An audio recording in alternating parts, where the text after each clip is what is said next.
కోనసీమ జిల్లా సకినేటిపల్లి మండలం అంతర్వేది గ్రామంలో వేంచేసి ఉన్న శ్రీ లక్ష్మీ నరసింహస్వామి వారి దేవస్థానంలో శాంతి కళ్యాణం అత్యంత వైభవంగా నిర్వహించారు. వైభవంగా భక్తుల గోవింద నామాల మధ్య కళ్యాణం అర్చక స్వాములు నిర్వహించారు.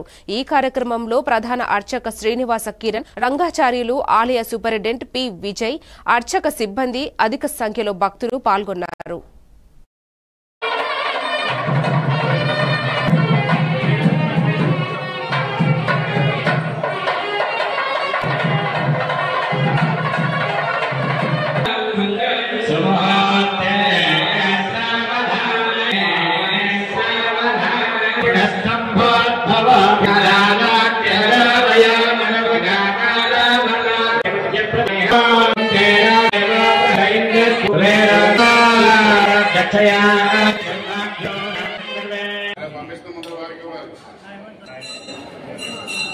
మణికంఠ కుమార్ శర్మ గారు నాగస్పందన